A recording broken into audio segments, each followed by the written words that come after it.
welcome back again to the Good Girl Confessional podcast. I'm your host, Sandy Lowrys, and the Good Girl Confessional podcast is proudly the podcast of the award-winning platform WB40, Women Beyond 40, a platform for women 40, 50, 60 and beyond who want to talk about grown-up stuff, taboo or otherwise.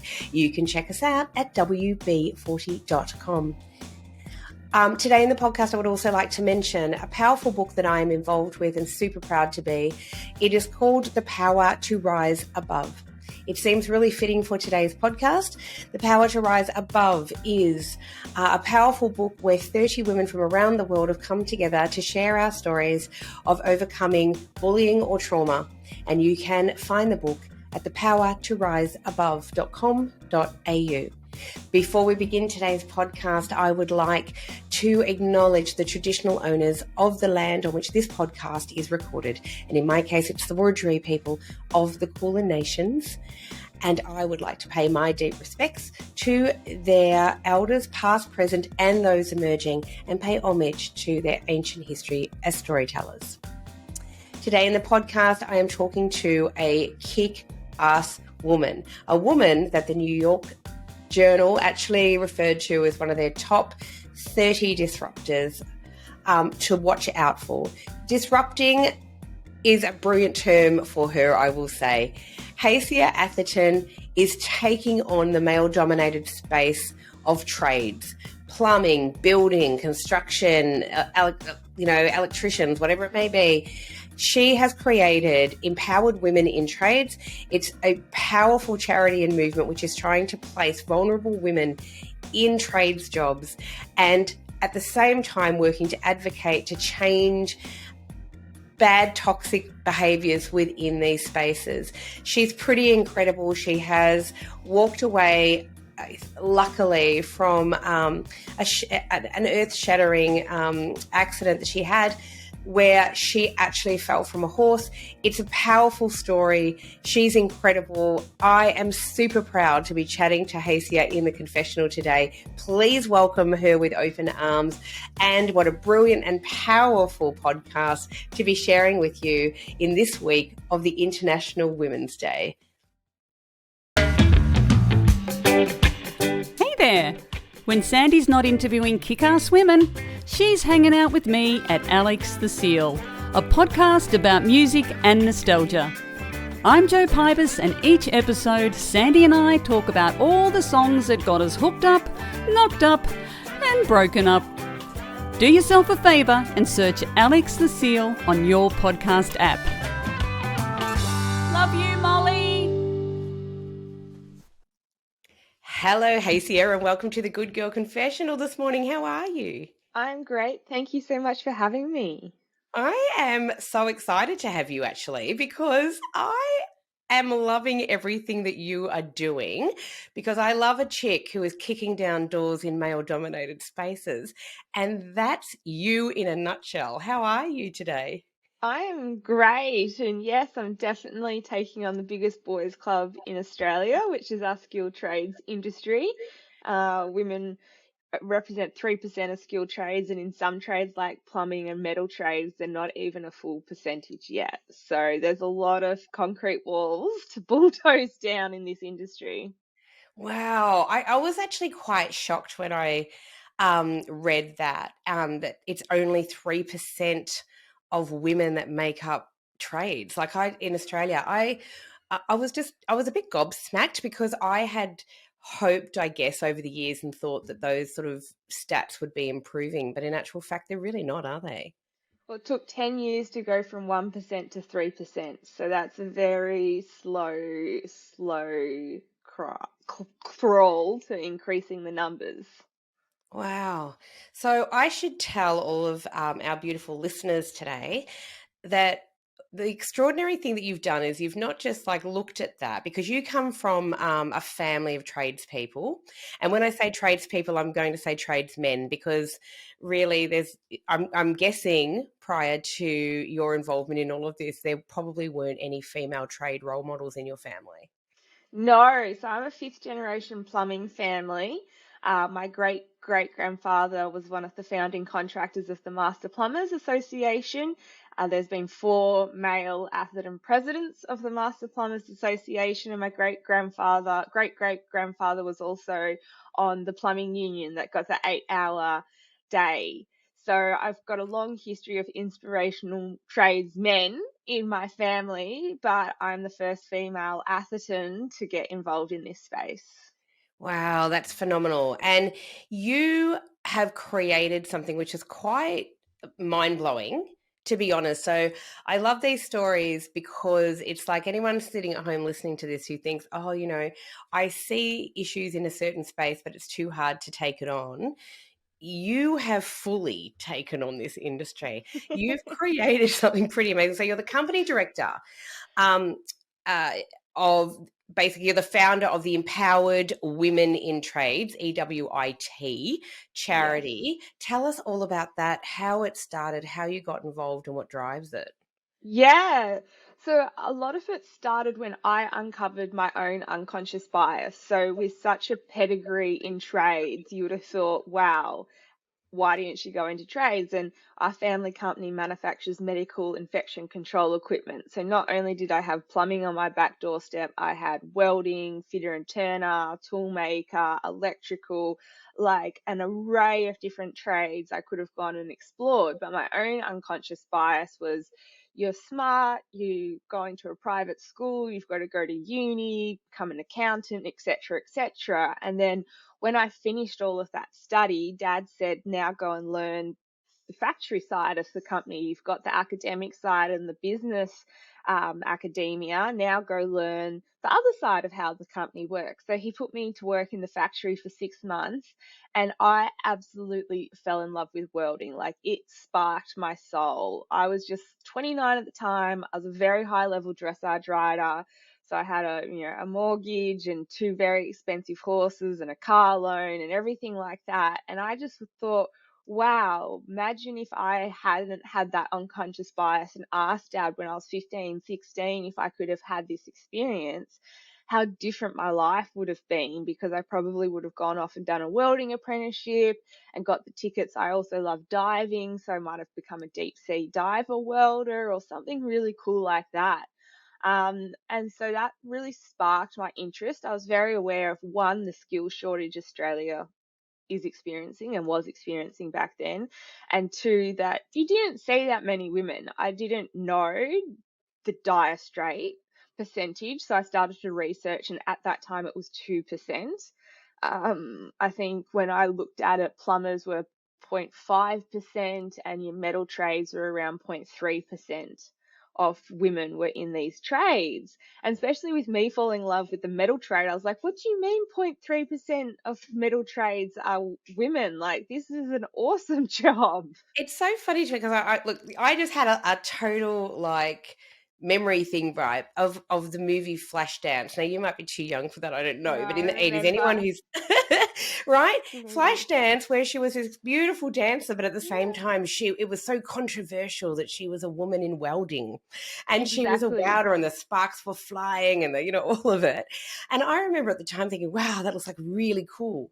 But I also remember growing up that the boys were leaving school back, like I'm in my 50s. So the boys were leaving, either they went through to year 12 in uni or they dropped out of school. Well, they didn't drop out. They left school at year 9 to pursue apprenticeships, Yeah. in the trades, right? That's what happened. Now times have changed where people are going to year 12 and then doing pre-apprenticeship courses and then doing trades. So times have Yeah. changed regardless. But you're right. I don't remember, if I'm honest. I do not. And we had Kylie Minogue neighbours who was, a mechanic. And all of these were sort of these token kind of female centric Yeah. characters we were watching. But really, in real life, I didn't know any female mechanics or welders or plumbers or electricians actually at the time. I have met women, obviously, since who do that, but I didn't know anybody. No, no. And it's, as I said, it's taken 10 years to go from 1% to 3% of trades nationally across all skilled trades. But 3%, like, that's not even a man of many people that go to the footy grand final that are females in these industries. So, yeah, so that kind of really sparked my what's going on here. So I started speaking to a lot of women around why they weren't considering these career pathways. There was the obviously bias, the unconscious bias, but then a very conscious bias where women said it's just not an opportunity for me. Like, we had a female welder who her name, she shortened it to a male's name to try and get people to even call her back from her resume, and they would answer the phone and go, "I'll put me onto your partner," and she'd be like, "No, this is me," and they'd hang up on her. So women were just saying to me, it's just not an opportunity. It's very, very hard for us to even get a go in the industry. And then unfortunately, at that time when I was starting the research, I had a very bad life-threatening horse riding accident. So my young horse, we were training to go to the World Equestrian Games, and she reared up. I fell off and she came and fell on top of me. So that crushed me pretty badly. Luckily, I was sitting up. So she only crushed like my pelvis and my coccyx and my right leg and everything. If I was lying down, we wouldn't be here having this conversation. Oh, Hacia, like this is yet another bloody mind-blowing thing that I found out about you. And I was like, really, and before we went on, I did, I just said, am I allowed to delve into your life or know you about these things? Because I do understand that for some people, reliving things like this can be really traumatic. And so I want everyone to know, and I'm glad that you raised it. Yes.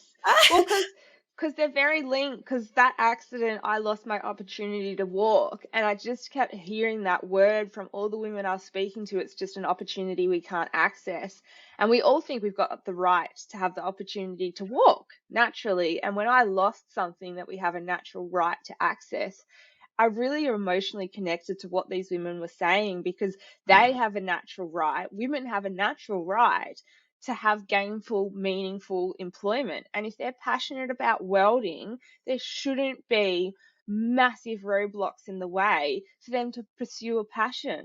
So that's when I started to get really passionate about it. I guess my own anger and fear of losing my opportunity to walk. Doctors kept telling me I was never going to walk again.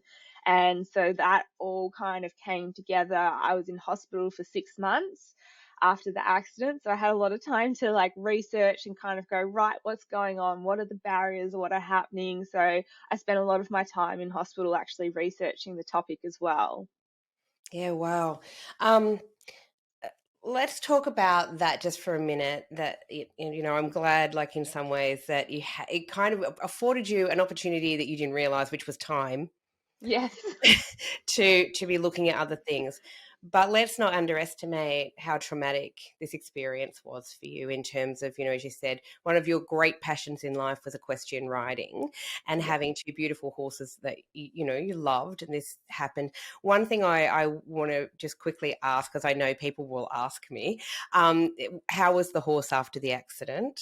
Yeah, she was fine. She got up. I broke her fall. She got up.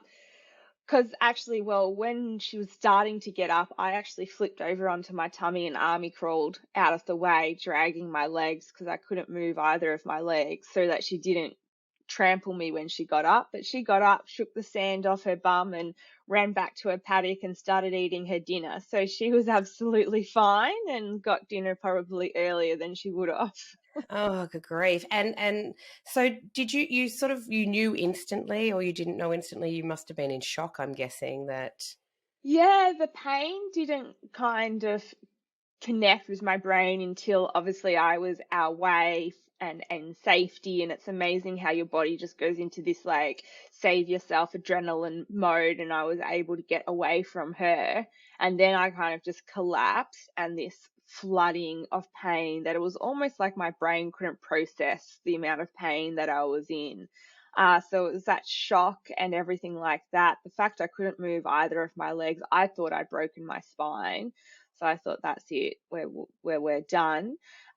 Luckily, I'd only fractured my coccyx. So as much as there's severe nerve damage to my right leg, I was able to defy the doctors and teach myself to walk again. But it was a really big journey, and I went through massive depression and anxiety. I was a 29-year-old in adult diapers with no control over my bladder or my bowels, and turning 30 in hospital is not the ideal thing, sitting there in adult diapers, having no control really over your bodily functions, and even my legs really at that time was pretty confronting.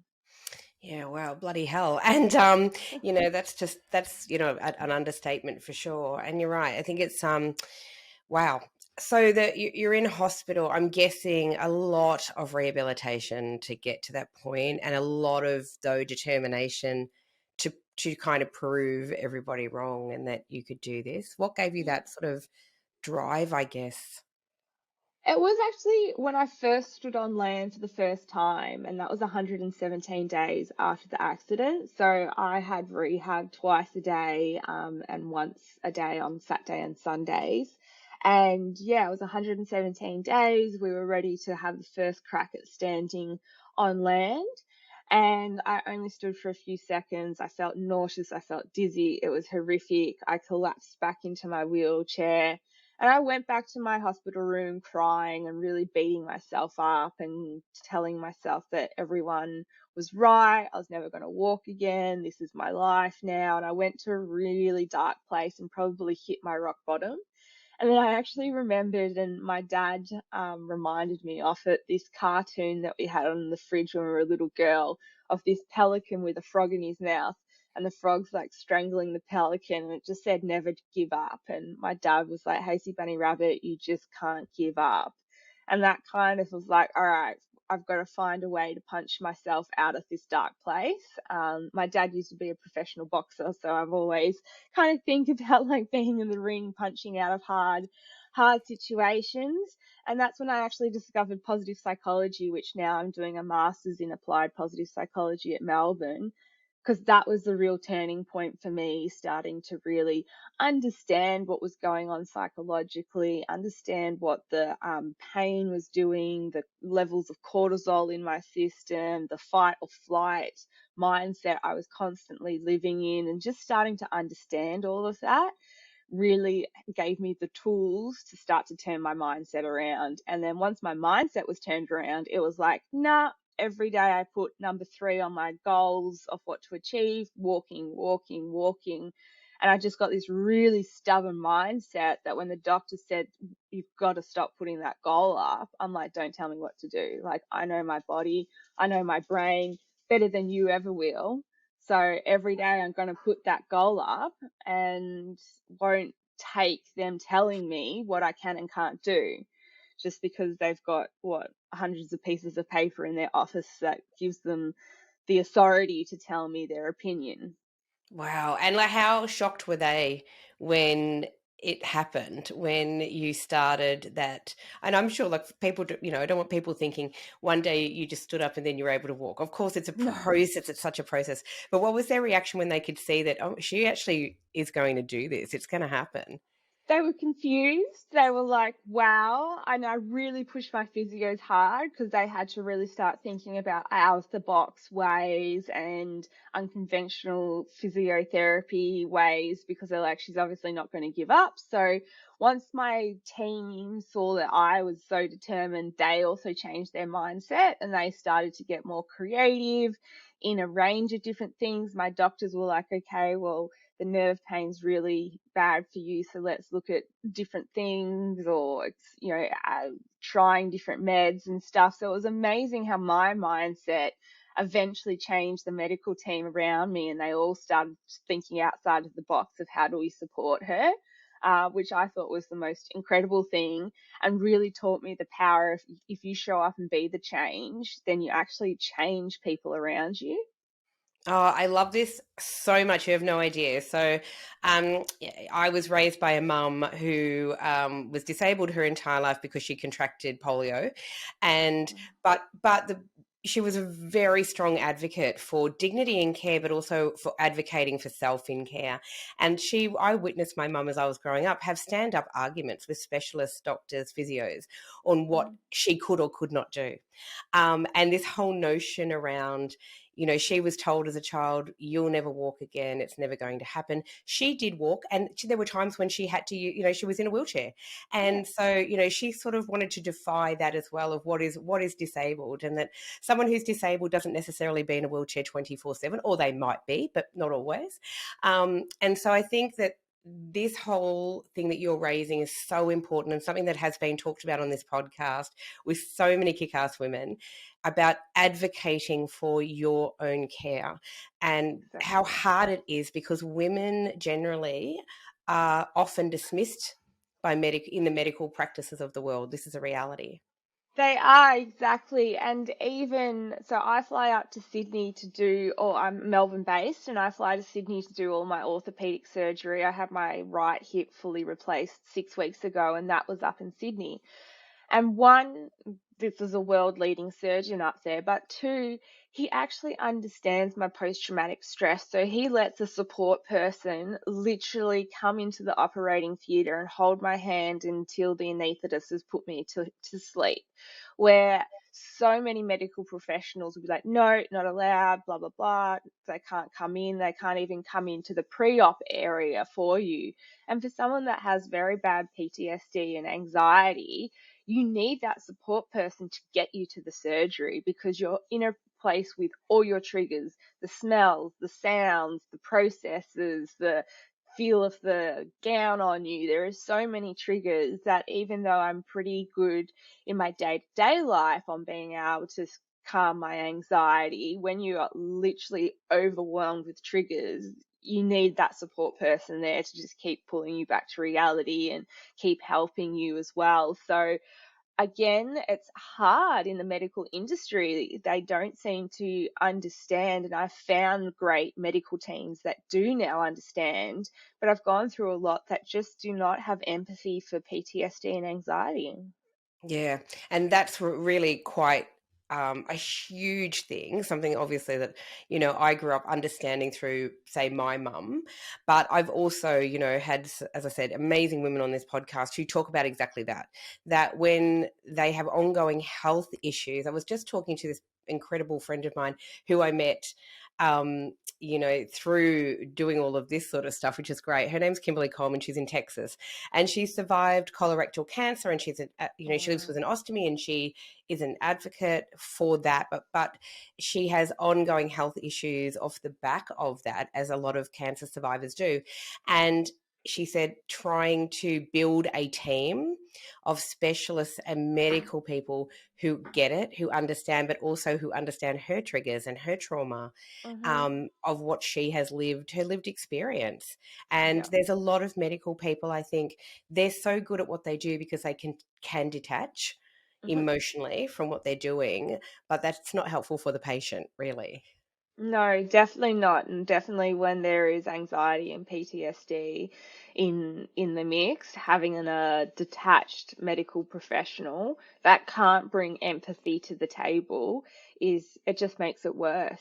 And I've had surgeons that are like that, and that's just compounded what I go through as well. So it's so important to make sure, if you are going through anything, whether that's mental health issues, whether it's physical issues, whether it's an autoimmune thing, anything, that you don't just accept the medical professional that you've got and you keep going to find the one that works for you physically, mentally, and emotionally, because if it doesn't, you just setting yourself up to not progress as well as you could without having a supportive team. And it took me a long time to realize that. Like, I've had 25 surgeries, and this is it's almost 6 years now. So it took me a long time to go, actually, no, I don't have to accept this person. I can go and find someone else.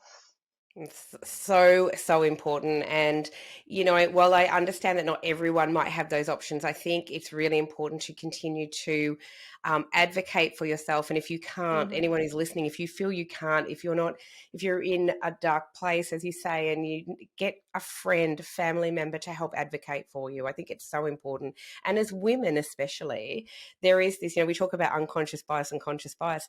As women, we're almost raised to just be polite and accept. Exactly.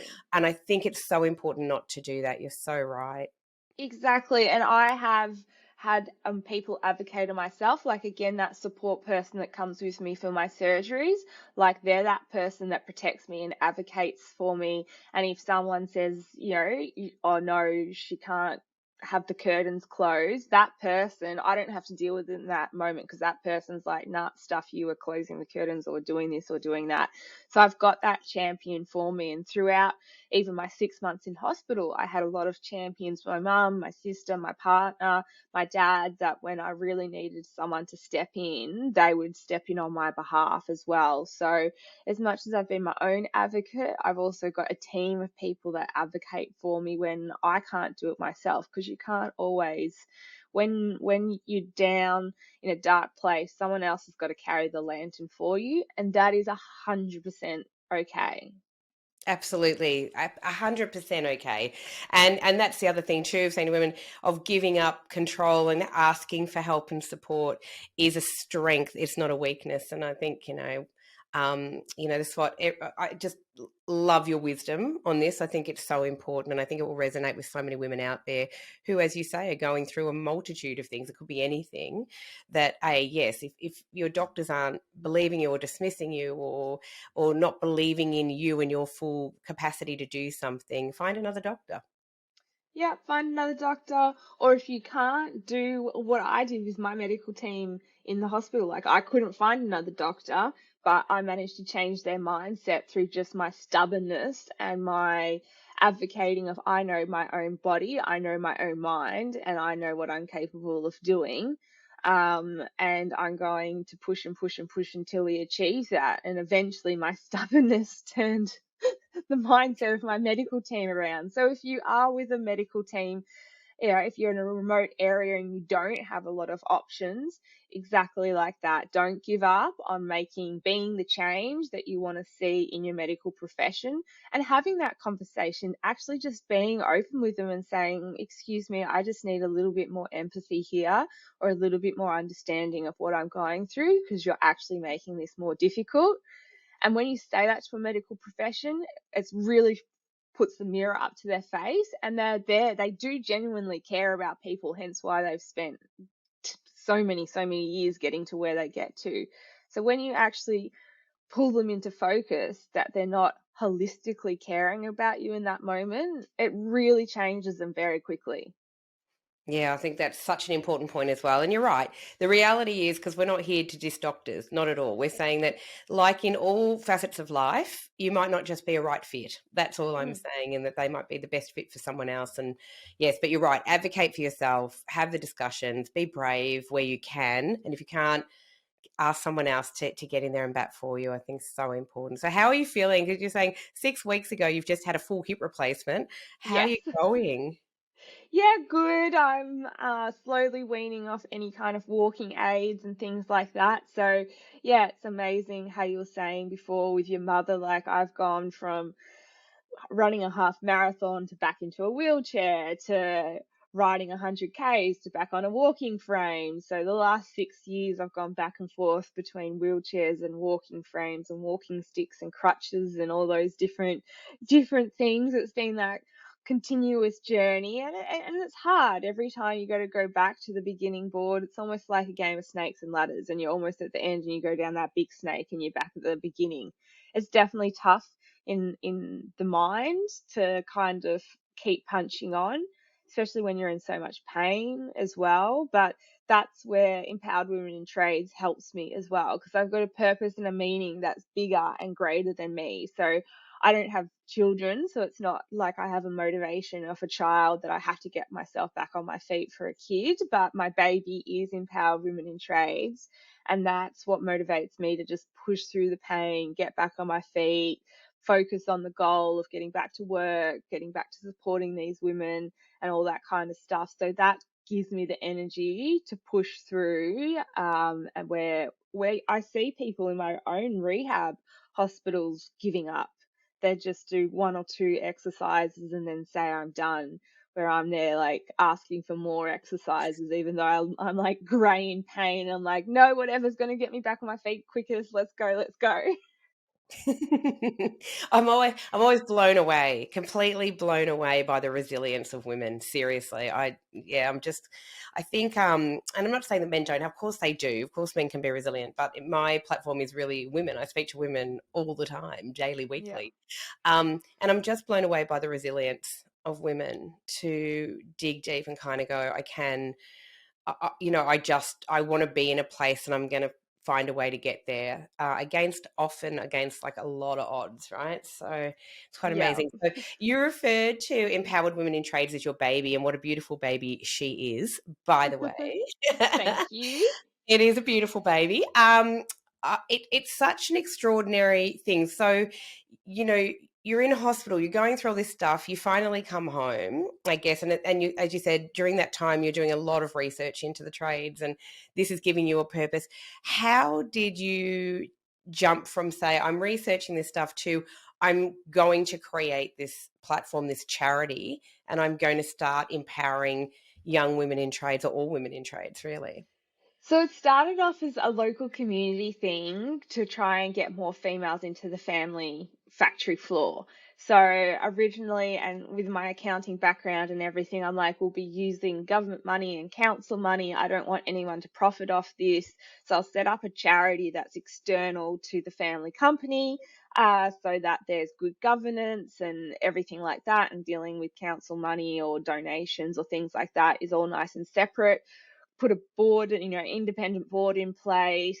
Once they heard about my concept and everything, they're like, this is not a local Darebin community council thing. This is a national thing, which I obviously subconsciously knew because I sent the entity up to be a national entity. But originally I had it from a lens of, just supporting the local schools and showing the local female students what manufacturing trades is all about. And now here we are, this is our third year. I set it up in December 2020. So we'll be 3 in December this year. And we're running programs in New South Wales and Victoria. And it's a lot bigger than the just local Darebin community idea I originally had. which which makes perfect sense, because when you think about it, it is national, and this should be something that actually eventually other people, I hope, in other countries will mirror you and pick this up, and it becomes global. I love that it is national. I love that it's a charity, and I really love that you set it up as an independent body with a board of directors, which I think is so important for overview, I guess. But so tell us about what the charity does, because this is a bit mind-blowing in and of itself, and what the goal of this charity is. Yeah, so the charity focuses on supporting vulnerable and at-risk women and supporting them into successful careers within the skilled trades area. So we've got programs that range from 1 day to 3 weeks with paid work experience. Every single program has applied positive psychology in it. So we always set up that mindset, and it's just life changing. And you can see it after the applied positive psychology sessions. So many of these women who've come in, they're shrunken over, they're feeling small, they're feeling unseen. Their body language changes just after that 45 minutes. And then they roll into 3 different trade sessions in the 1 day, or our longer programs, they get a full day in each trade. And it's just so amazing to see the transformation, even in the 1 day program, of these women, because they've achieved and accomplished so much in a day. And even if they don't go into the trades, we've made a meaningful difference in these women's lives, because they've all of a sudden believed in themselves for a day, and they've seen that they can achieve the unknown. They can achieve things that they never thought they could do before, using power tools or different things like that. And it's just so rewarding and so life changing. And that's why I wanted to design the programs that women will walk away with something, whether it is a job in the trades or whether it's a change in their mindset and a new lease in courage and confidence and things like that. Ah, I love this. I couldn't love this more. This is so beautiful. And I love that, as you say, the women can come along, they can come into the program. They're not forced then to work in the trades if they decide this is not for me, or I'm not ready yet, or whatever it may Mhm. be.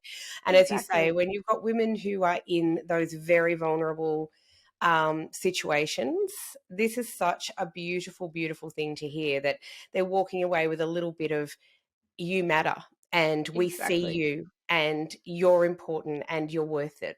And I love that so much.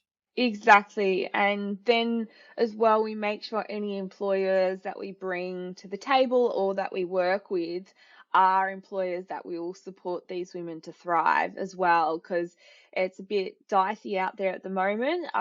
Any woman that's interested in going into this industry, my advice is really vet your employer. Like, you put them on interview. There is such a skill shortage at the moment out there. Like, only 1 in every 3 trade roles are being fulfilled right now.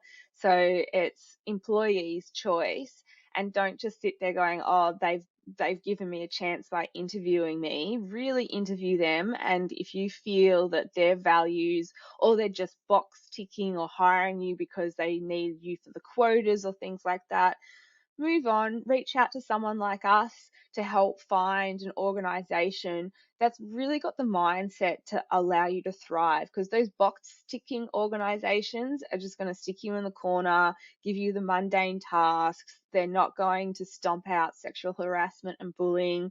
I know a beautiful young woman who started her apprenticeship, but she's on work cover now because of sexual harassment. And she loved her plumbing apprenticeship. And then after 18 months, she just couldn't put up with the sexual harassment anymore.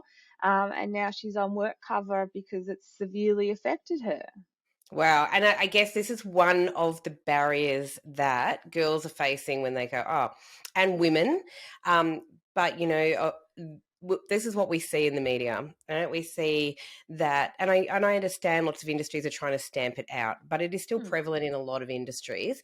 Sexual harassment, their inability to, the workers, not the organisation perhaps, inability to accept that there are females in the workplace, inability to want to deal with women in the workplace. Workplaces that are not set up at all, even with female facilities or yeah, it's quite interesting. And then there's a whole other layer of that when we talk about non-binary.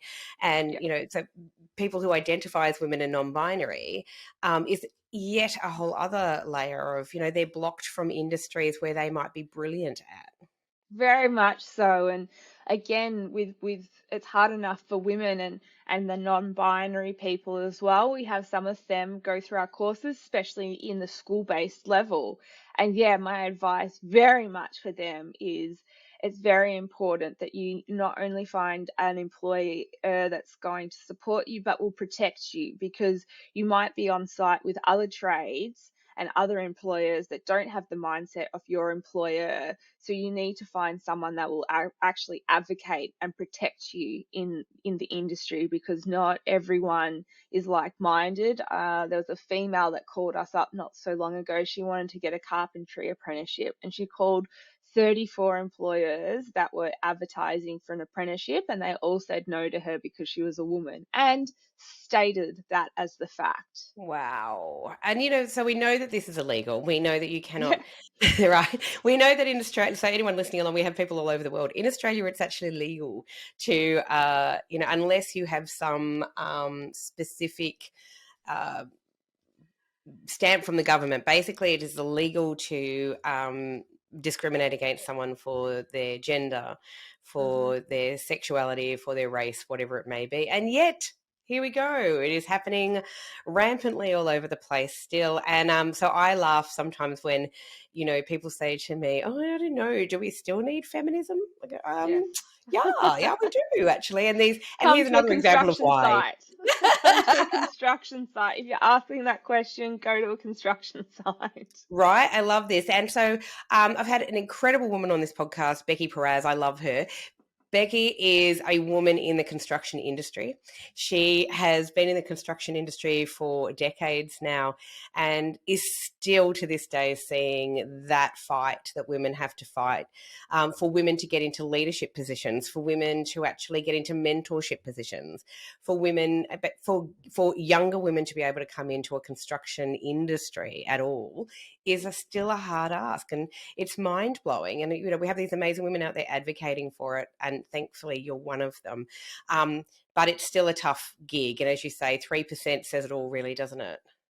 Yeah, it does. And also the percentage of dropout rate around apprentices, both male and female, highlight the cultural shift that has to happen, as well as the mental well-being. So we lose a male every 2 days in construction to suicide, which is 80% higher than any other industry.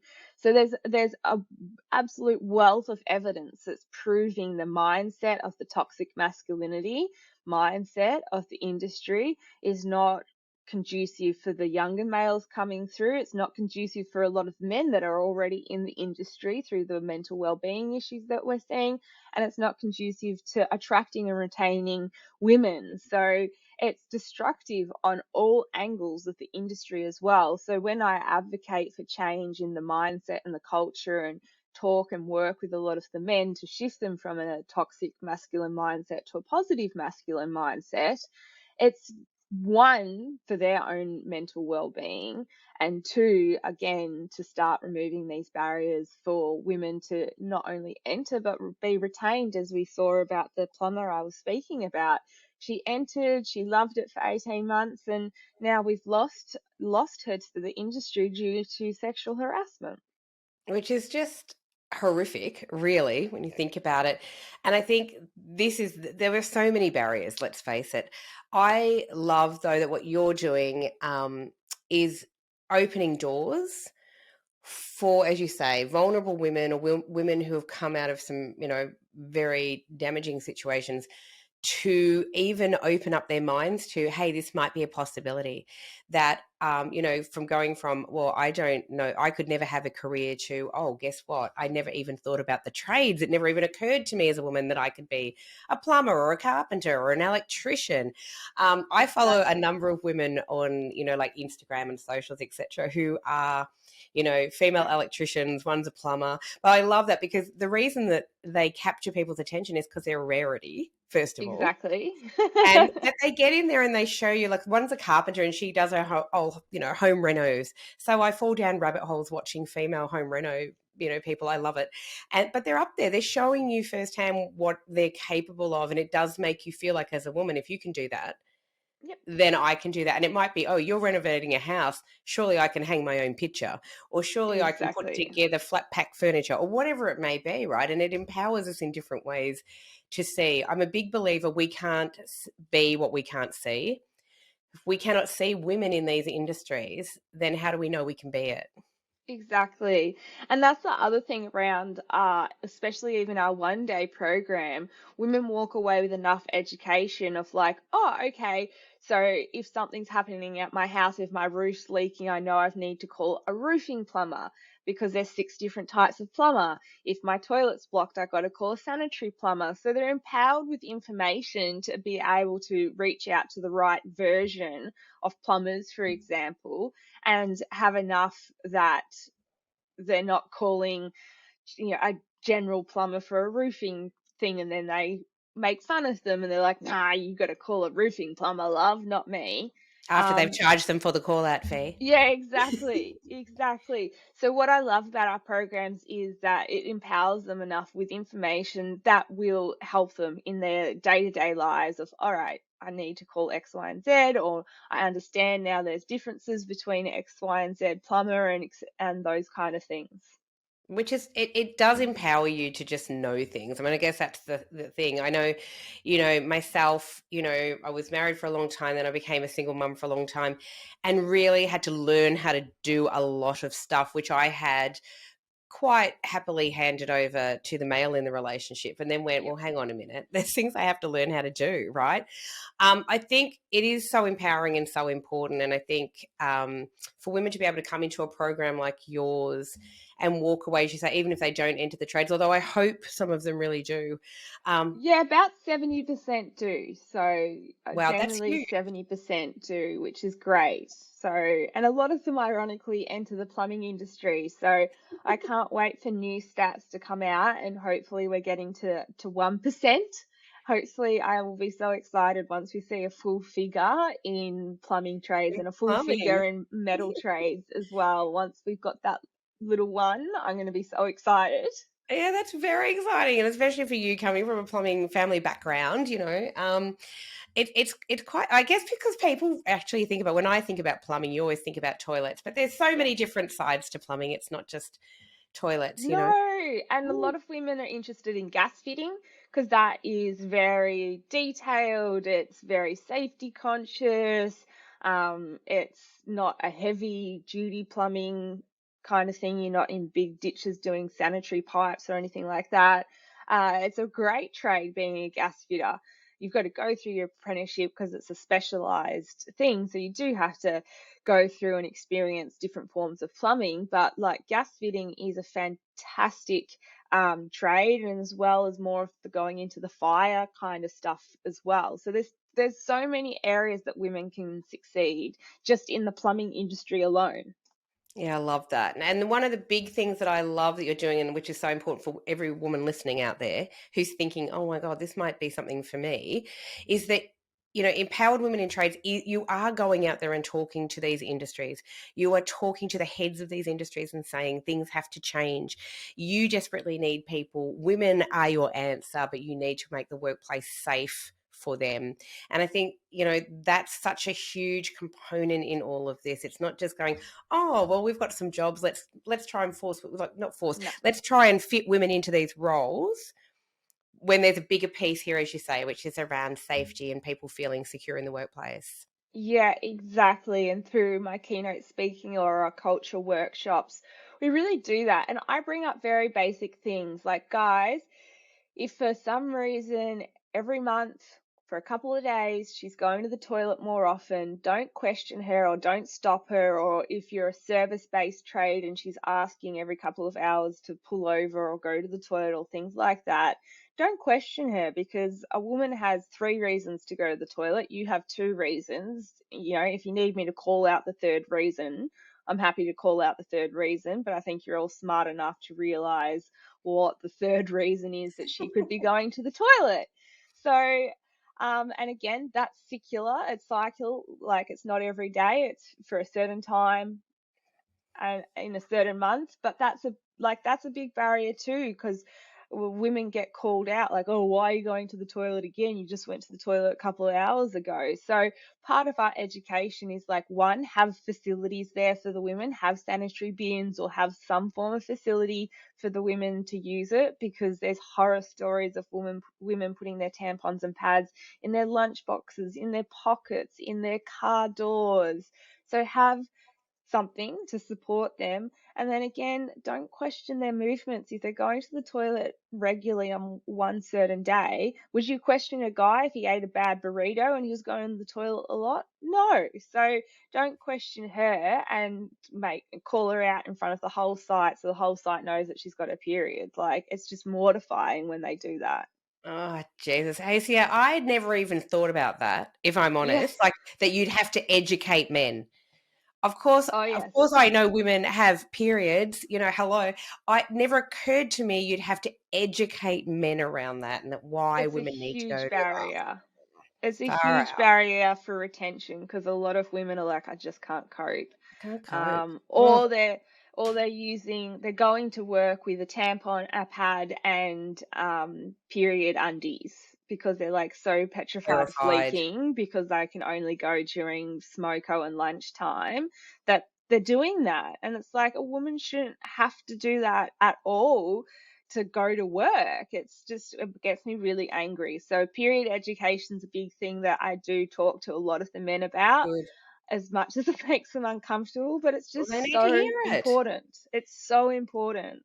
They need to hear it. And as you say, there's a lot of this sort of toxic masculinity around that as well, of not wanting to hear it or not knowing, or, Yeah. they just don't want to hear it.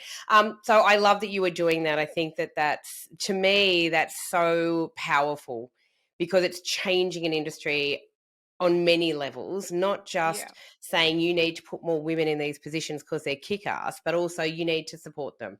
You need to protect them. You need to educate your bloody male staff. It's not her job to educate everyone about, and it's not their job to police her toilet breaks. My God.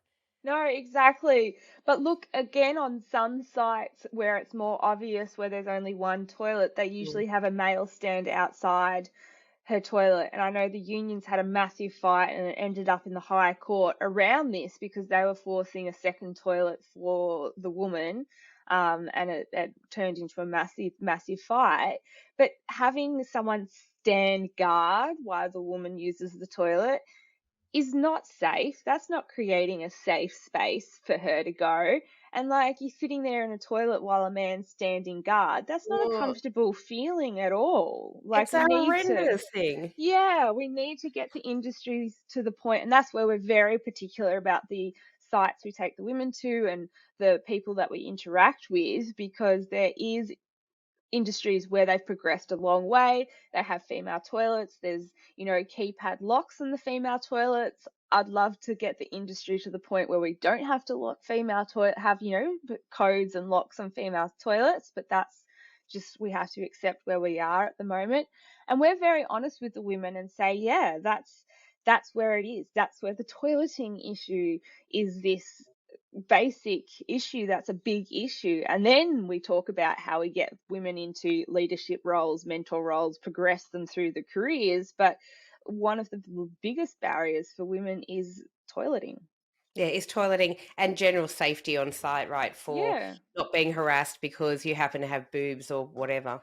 It's true. And I think that's what's so pivotal about what you're doing. I wanted to raise something with you, and I love this. So you started this charity, which is phenomenal, but you started at the beginning of bloody COVID, which are what sort of barriers did you face any barriers, or was it a really good time Well, for the world it to was slow actually down? really good timing because it made sure because we spent a lot of time getting like our constitution right, working with the ACNC and the ATO to get our DGR status and everything like that. So it was kind of good because I felt no pressure to do face-to-face programs or start to get the women into the industry. It was just a great time to build a very strong, robust backbone to the organization so that I can hand on heart say that it is a charity where money's going to the right places. People can donate with, when people donate money, I can hand on heart say that the majority of it's going to helping the cause and all those kind of things. So I was actually grateful for that kind of slow time to really set it up properly. Yeah, that's great.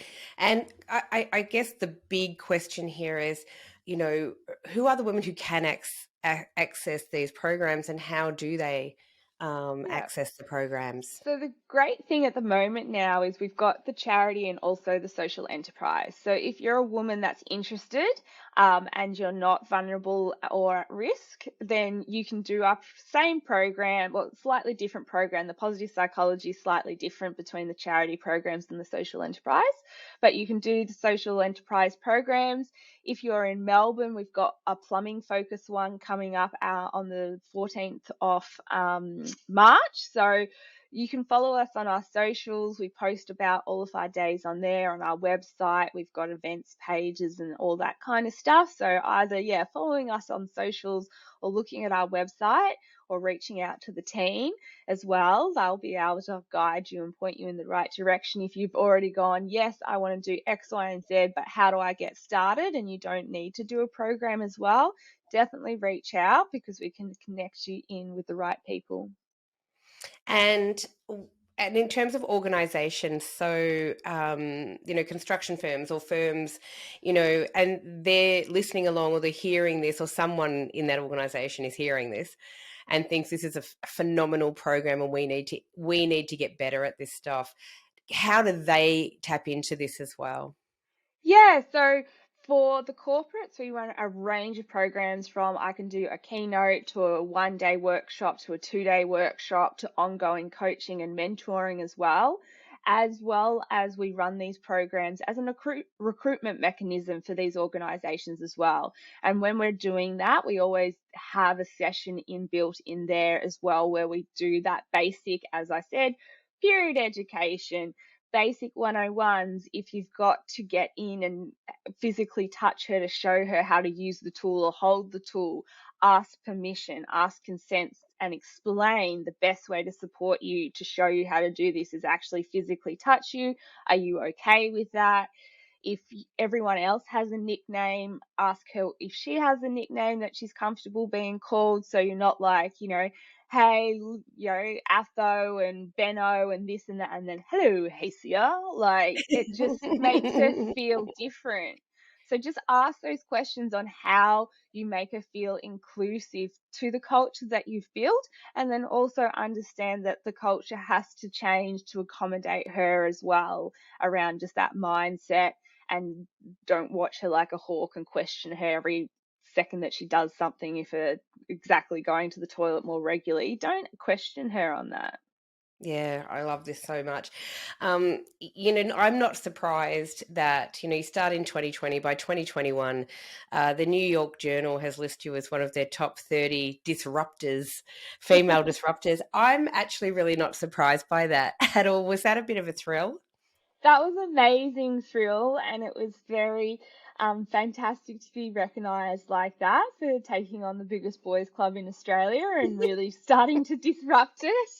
And it's good. It's having those kind of moments really help when you've had a bad day on site. I've been said to my face, tits don't belong on site. I've had some really tough conversations and been confronted with things, and I'm just there advocating for women. And I think, wow, if that's what they're saying to me, what are they saying to other women? But that's again why I set up Empowered Women in Trades, because a lot of women in the industry feel silenced because they're worried if they speak up they'll lose their job, or if they work for a labour hire company they'll stop being placed because they'll get complaints for them and things like that. So the women really need someone that can have a strong voice, and like, I can stand up to those men and say whatever I want, and I'm not going to lose my job because I don't work technically in that industry as well. So they need advocates that can call out bad behavior. And I call on men to stop being bystanders and start being upstanders. If you see bad behavior from your colleagues and your co-workers, call that bad behavior out, whether it's towards a female, a male, anyone. Like, men have a responsibility as well to call out the bad behavior that they see. So if there's behavior that makes them feel uncomfortable, say something. Yeah, absolutely. And this is in trades, but this is in life as well. I will say Oh, any that, industry. please, in any industry, we know it as women, but I also think too that's true, not particularly in trades, but it's true in other industries. If women see terrible behaviour towards other women, call it out as well.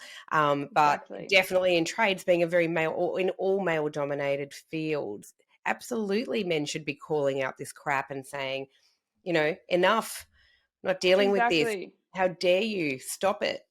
Exactly. And that's where we'll start to see, again, real shifts and meaningful change. And we've got a lot of male champions that we work with, and it's great because it's a powerful message. I was at an industry event the other night, and it had an International Women's Day focus, and part of the membership base boycotted the evening because they didn't want to attend a woke female focused event. And the president of that organization called that behavior out and said there's a subset of members that aren't here today for X, Y, and Z reason. And I thought that was really, really powerful for the leader of this organization, a male, to call out the bad behavior of the members. Absolutely, because he could have just ignored that and no one would have known. I think Exactly. this is amazing. And that's another really important thing that you've raised and that we should really chat about quickly, is that you are working with people in this industry, men in this industry who are seeking change, who are champions, who are wanting change, and who are willing to be open about the changes they need to make, their organizations need to make. And that is where 100%. change starts, right? And that's where having those simple conversations, like one of the most genuine men I know that has such a beautiful heart, that is so supportive towards this. I went to the bathroom in his facility and I came out, I'm like, mate, where's the sanitary bin? And he's like, oh my God, I just never even thought about it. And About he it. was mortified. He was mortified. He's got 2 female employees, and he was absolutely mortified that he hadn't done that, and then he fixed it the next day. But that's why it's so important to have these conversations and create these awareness, because even men that have the most genuine intentions still don't think about sanitary bins. Yeah, right. And I was speaking to a woman not long ago, actually, who was saying, and she works in a very male-dominated industry, where she said on in the site where she works, which is really great. Not only did they, when she came in and went, same as you, where the hell are the sanitary bins? Where the Yeah. hell are the locks on the door? Yeah. Because the girls don't feel safe, the women in there don't feel safe. But also what they did then, they went one step further, which was really lovely, and they put in like apparently little cabinets in the women's bathroom, Oh, and they provide sanitary products for their female workers because they have so few of them. But really what they were trying to show was it's such a small cost to us to show you that we get it yeah, and we want to support you and we never want you to be, because it was a remote site. They didn't want them to be in a situation where, what if you forgot to bring tampons to work, or right? exactly. But when she told me that story, I thought, wow, one simple act can show women on your site that you really do care, that you're Exactly. listening, you're actively listening. We respect you, we care about you, we never want you to be in that horrible situation and embarrassing situation. And it's 2 very simple things. So the having toilet facilities that are appropriate for females, and having uniforms that fit the Yes. female figure. Like, you nail those 2 things and you pretty much give the female a very good foundation to thrive on. But remove those 2 things, they're massive, massive barriers for her physically and mentally to get around and go, do I really want to rock up to work every day in like males' uniforms, having to have men stand in front of the toilet, people questioning me when I'm going to the toilet? Do I really want to put up with this crap, as well as like all the other stuff I've got to put up with? So removing those 2 barriers is quite simple, but very impactful for the female. Yeah, wow. And these small changes that are starting to happen in some industries, and as you say, there will always be the dinosaurs who decide not to turn up to woke, and that's in inverted commas for those not watching, woke Yes. female events. Um, and what a loss for them, quite frankly. What a loss Well, of opportunity to learn for those people. But there'll always be those people. But I do feel like times they are changing. I do feel like, we're seeing a lot of younger men who are more aware, who are more yeah, open to learning, who have female friendships, that are not romantic, all of that stuff. And through that, they're learning and they're changing. And so I do have exactly. hope. I think it will, obviously it's going to take a while, but I have some hope because of people like you, Hacia, that these things will start to shift. Yeah. And that's the thing, the feedback from the men that did attend that event was fantastic. Like, they loved it. I had a lot of men come up and open up to me about some of the struggles that they were going through, because I talk about, I'm very open with my journey, that I've got anxiety and things like that. So just in a keynote, to create that safe space for the males to open up is so powerful. And it just proves that if I can do it in a keynote, organizations can do it and change their culture for creating psychological safety for all human beings. Correct, all human beings. And that's powerful. But I think in some of these male dominated spaces, if they can start to create safe spaces for men psychologically, there's a kick on effect where those men will be more open to creating safe spaces for women, and non binary people who choose to be in those industries. 100%. And there's academic evidence-based research that shows when a male moves from a toxic masculine mindset to a positive masculine mindset, one of the key behaviors that fall away is anti-feminine behavior. So just by creating that shift in the man's mental models, he all of a sudden drops that anti-feminine behavior, which is just so incredible and powerful, that you're just shifting a mental model and all of a sudden you're achieving. I can hear There you your go. puppy. Coco and Louie agree. Go, Coco and Louis. We all agree. Woohoo! We Woo! all agree. We all agree. So It is powerful. It's important. It's so important. yeah, it is. It's very important, very powerful, and it's people seem to think it's like this Mount Everest to climb, but it's really some very simple, basic foundational things. That shift from the toxic masculine mindset to a positive masculine mindset, the toileting, the uniforms. Like, these are things that organizations are capable of doing. And I do understand for some organizations, it is an expense where they might have to renovate the bathroom or put a different toilet in or things like that. But it is worth it, because if you look at the profitability when you have gender diversity, there's between a 15 and 25% increase within profitability. There's more innovation and things like that. So investing in your female workforce isn't just a feel-good thing to do or a CSR tick box thing to do. There's actual hard evidence out there that shows it makes you a better organization, improves productivity, improves profitability. Yeah, absolutely. Brilliant. I love all of this. It's so amazing. I have absolutely love talking to you today. You are phenomenal. I love Thank you. I love that, in your 30s you've already achieved this. I cannot wait to see what's going to happen when you're in your 40s and your 50s. And we need dynamic women like you in the world who are disruptors and who are genuinely changing male-dominated spaces so that women have those opportunities. I, for one, am just loving everything that you do, and I'm super grateful for your time today. Thank you so much. It's been so wonderful chatting with you.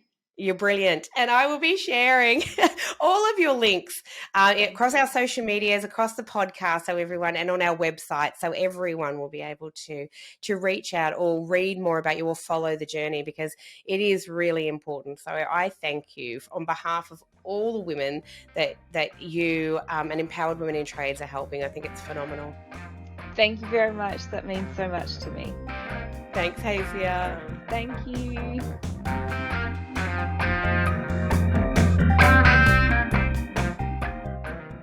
Thanks for listening to the Good Girl Confessional podcast. The Good Girl Confessional podcast is brought to you by WB40, Women Beyond 40 magazine.